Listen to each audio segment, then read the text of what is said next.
Dando sequência ao nosso Encontro Mulheres, aqui na Imagem da Cidade, a nossa TV Galega, e agora apresentando um novo assunto colocado em pauta, aproveitando esse mês de setembro, que também traz como evidência o tema inclusão.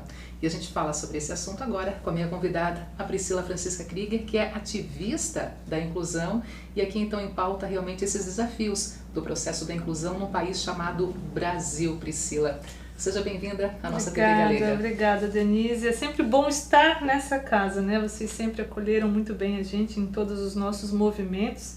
E não seria diferente aqui no setembro, né? Setembro é um mês que realmente a gente precisa ainda falar sobre inclusão.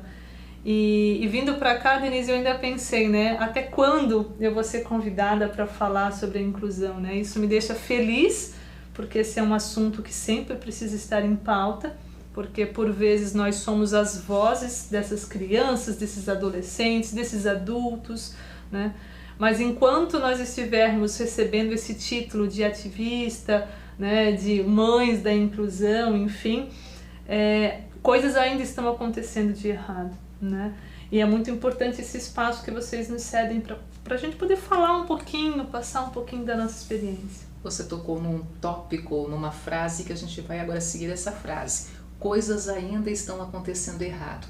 E quando essas coisas acontecem errado, de quem poderia ter ou deveria ter um olhar muito mais amplo, um olhar muito mais criterioso sobre esse tema, a inclusão, por exemplo, na parte educacional, a gente vai agora voltar aqui em umas frases recentes do nosso ministro da Educação, que justamente pontuou esse questionamento sobre a inclusão e a escola dita de pessoas normais e como atrapalha muitas vezes esse aluno com necessidades, com deficiência nesse processo de aprendizagem no nosso país. Como é que você recebeu essa fala, esse olhar por parte do ministro da Educação?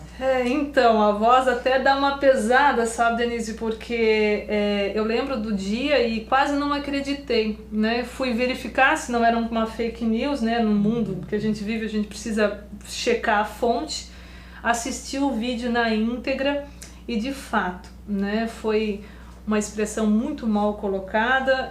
Eu, como mãe de uma criança agora pré-adolescente, né, com necessidades especiais, recebi, né, com muita tristeza, vinda de um ministro, né, de alguém que está à frente de uma pasta tão importante como essa, que é a pasta da educação.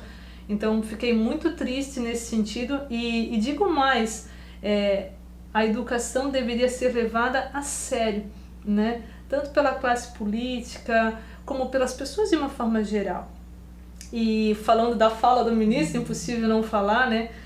Quando ele usou a expressão que as crianças com algum tipo de necessidades especiais atrapalham a educação regular, né? Me entristece porque provavelmente esse ministro não viveu a inclusão na prática. Se você falar hoje com um professor de ensino regular, se você falar com os amiguinhos da Camille, do João, da Maria, que tem algum tipo de necessidade especial e que está dentro de uma escola regular, vocês vão ver o quê? Que não é só os nossos filhos que aprendem com a inclusão. Todos aprendem. Comunidade escolar como um todo. Eu tenho certeza, Denise, eu chego até a ficar arrepiada, eu tenho certeza que se um dia você me chamar novamente, daqui a alguns 10 anos, assim, nós vamos estar falando de uma sociedade que teve a oportunidade de conviver com o diferente e uma sociedade que vai ser menos preconceituosa de uma forma geral. Por que eu digo isso? Eu não sei você, mas eu não estudei com nenhum deficiente, seja físico, seja mental, seja visual. Eu não lembro de ter um colega na minha sala de aula. E existiam. Claro, sempre existiram. Com certeza. Só que onde eles estavam? Onde eles estavam? Essa é a pergunta. Hoje nós estamos vivendo num momento em que nós queremos, e é nosso direito, que as nossas crianças possam frequentar a escola regular como todas as outras. E daí eu pergunto para você em casa que nos assiste, você tem o direito de escolher onde seu filho vai estudar, né? Se você chega hoje em Blumenau, eu quero colocar o meu filho numa escola, você escolhe. Por que de nós, pais com necessidades especiais, eles vão limitar esse direito? Por que eu vou ter que ficar limitada a uma escola que foi preparada para receber o meu filho? Por que todas as escolas não podem ser preparadas?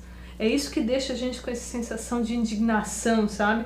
Por isso que às vezes as pessoas, sem consciência até, né, Denise, elas colocam, né, mas foi só uma frase, talvez foi um contexto, né, talvez ele não pensou antes de falar, mas machuca. Sem querer também machuca. Dá a entender que ele pensou e falou, e ele, como você mesmo falou, ele desconhece essa realidade que hoje é real, é realmente de convivência, é de aprendizado, o mesmo espaço numa educação regular, com crianças também com necessidades especiais. Aí tem o segundo professor, que é o professor de apoio também. São conquistas que foram adquiridas com o passar do tempo e que hoje é o presente, é a realidade, sim, dessa família escolar e dessa família que pode ver o seu filho ali naquele processo de aprendizagem, isso, né? E assim, né, para as crianças típicas, normais, digamos assim, é um aprendizado também, Denise. Eu tenho certeza, assim, as crianças que estudaram com a Camille lá na creche, quando ela já tinha o segundo professor, hoje elas são crianças diferentes. Elas conseguem visualizar qualquer tipo de necessidade sem aquele espanto. Eu lembro a primeira vez que eu vi um cadeirante, é aquela coisa, né, do diferente. Olha, né, se contorce toda, fica todo mundo cochichando, aquela coisa. Hoje o diferente está tão normal que ele convive e ninguém fala nada. Sabe? Camille agora está indo no escoteiro, achei o máximo isso. Né? Ela está com quantos anos já? 10 anos. Tem uma irmã de 2 anos e meio, a Helena, e ela está com 10 anos. E ela está indo no escoteiro. No escoteiro ninguém percebeu a diferença dela. Ela se interage tão bem que ninguém percebeu a diferença dela. Por quê? Porque essas crianças dessa geração estão convivendo, estão crescendo, todas misturadas, e é assim que precisa ser, e eles não conseguem visualizar a diferença. E isso é mágico. É isso que a gente precisa manter. E daí vem um ministro e me solta uma dessa, né? E não é o ministro da Economia, nem o ministro do Turismo, nem o ministro da Ciência e Tecnologia, é o ministro da Educação. Isso aí. Que cabe a ele incentivar e dar sim boas ideias para melhorar ainda mais esse tipo de atendimento no nosso país, que precisa melhorar ainda mais. Né? Já conquistamos muito, mas precisa de um avanço maior nesse processo de inclusão, por exemplo, no espaço educacional. Né? Eu digo que Blumenau, Denise, tá bem, tá? Nós já tivemos situações bem pontuais de falta de segundo professor, de dificuldade na acessibilidade, mas Blumenau tá andando, isso é bom. Tem muita coisa para ser feito? Sim, né? Mas nós estamos andando. Tivemos um tempo na nossa fase em que Blumenau estacionou, tá? Então agora tá indo. Tem às vezes uns pontos que a gente precisa ajustar ainda, mas tá indo, né? E outro ponto interessante que também nós todos precisamos ter um pouco de atenção é que essas crianças vão crescer, né? Essas crianças precisam trabalhar em algum lugar, essas crianças vão envelhecer, algumas vão constituir famílias dadas as suas necessidades, isso é possível também, né? As suas limitações. Outras não vão conseguir constituir a sua própria família, então nós temos uma única certeza que nós não vamos durar para sempre, né, Denise? Então todo esse olhar precisa ser feito não só pela família, mas por toda a comunidade. Quem vai assistir essas crianças que não vão ser crianças para sempre?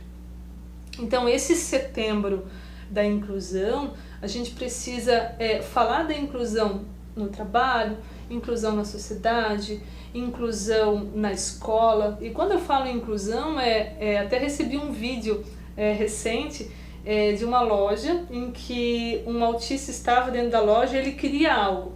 Daí na hora o caixa dessa loja pegou e embrulhou algo que não era o que ele queria e deu para ele de presente. Isso acalmou ele, porque ele tinha algum problema com o embrulho ali, né? Daí o caixa teve essa sacada que se tratava de um autista, ele estava num surto, digamos assim, né?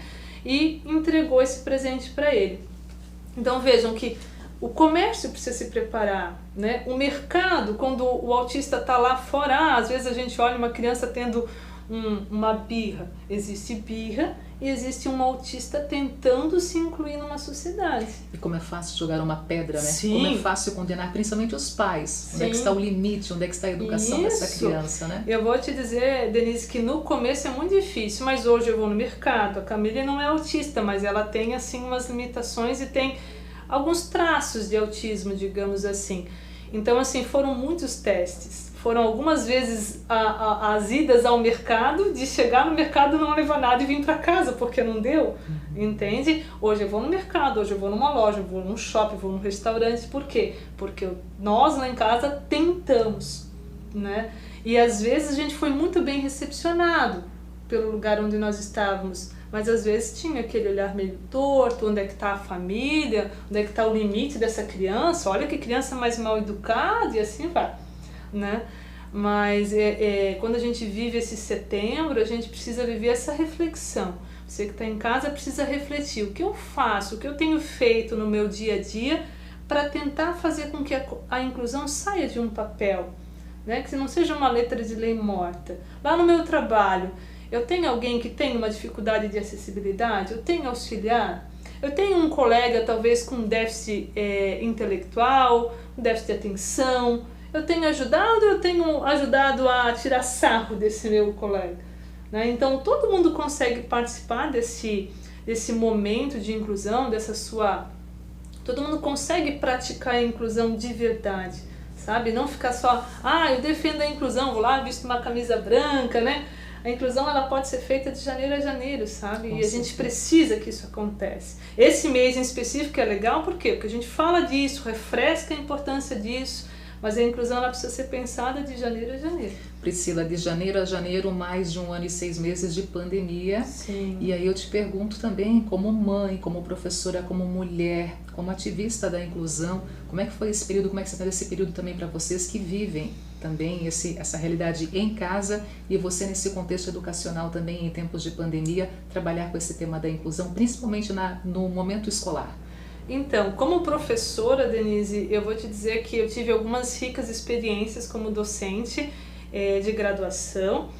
Então, já lecionei para alunos autistas, deficiente visual, eu tive um cadeirante também. Então, foram experiências assim sem igual, sabe? Era uma Priscila antes e uma Priscila depois dessas experiências. Durante a pandemia, eu vou dizer para você que assim, como mãe, mesmo sendo professora, algo que colocou em xeque lá em casa, tá? Foi essa questão da aula remota, né? Porque nós mães, né, Denise, nós somos mães, por mais que eu tenha a minha segunda profissão como professora, eu não tenho a pedagogia didática que um professor tem. Então foi bem complicado prender as meninas para fazer a tarefa, para vencer aquele calendário, vencer aquelas plataformas digitais e postar e bater foto, e foi bem difícil, tá?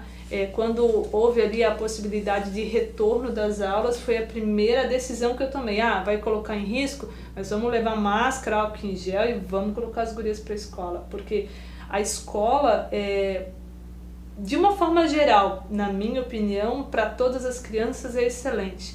Para a criança que tem algum tipo de limitação, a rotina é interessante, né? Acordar, ir para a escola, almoçar, essa rotina para eles faz diferença. E com a pandemia isso se quebrou, né? Então, construir essa rotina, agora eu posso te dizer que nós já estamos nessa rotina de novo, né? Mas foi bem desafiador. E para Camille, esse reencontro com os colegas ou encontrar novos amigos nesse espaço da sala de aula, como é que está tendo também essa retomada do contexto educacional? Uma coisa que ela aprendeu em Libras é amigo é assim, né? E assim, escola é assim em Libras, né? Então, Denise, me cortava o coração, sabe? Ela pouco faz sinal de Libras, mas ela passou a pandemia o tempo todo falando que queria ir para a escola, né? Então, quando foi o dia da escola, eu lembro do dia que ela foi para a escola. Ela chegou, ela ficou tão feliz que ela não conseguia se expressar, ela quase não acreditou. E daí ela pegou aquela semana de transição, né? Era uma semana sim, uma semana não, uma semana sim, uma semana não. E explicar para ela que estava na semana do não. Então foi difícil, assim, agora ela já está no regular de novo, né? Mas foi bem difícil. Mas eu digo que a escola, para eles, faz toda a diferença. Para poder finalizar essa conversa em uma frase, definir esse mês da inclusão agora aqui para a gente poder encerrar essa nossa conversa na TV Galega. Uma frase, tá? Uma frase. Que a inclusão seja mais realidade e menos papel, sabe? Esse é meu sonho. Eu quero voltar aqui num futuro muito próximo, Denise, e falar só coisas boas. Falar que eu tenho uma adulta em casa, que está inserida no mercado de trabalho, que tem uma irmã que ela ajuda em casa, sabe? Eu quero estar nesse momento, sabe? E que a inclusão de fato aconteça, sabe? Que eu vou te dizer que essa nossa luta diária pela busca e manutenção dos nossos direitos cansa muito mais. E uma frase que eu falaria para o nosso pessoal aí de casa pensar, muitos falam pra gente o seguinte: ah, mas Deus não te dá um fardo maior que você possa carregar. Isso é um ditado antigo, né, que a gente escuta bastante. E às vezes as pessoas falam isso pela ingenuidade mesmo, né? E eu digo para essas pessoas, eu sempre corrijo quando eu tenho oportunidade, mas não na maldade, na correção mesmo, de que nossos filhos não são fardos, eles não são pesados. Pesado é toda essa carga de preconceito, é toda essa luta diária de reafirmar que são direito deles. Isso é pesado, sabe? Então, para você que está aí em casa, pensa nisso como tarefa de casa. O que você pode fazer para que esse mundo seja mais leve? Falou a professora Priscila. Obrigada. Obrigada, e até uma Denise. próxima oportunidade. Um beijo na família linda, tá? Obrigada. Gente, intervalo começando, a sequência tem muito mais rapidinho, tá? Eu volto já.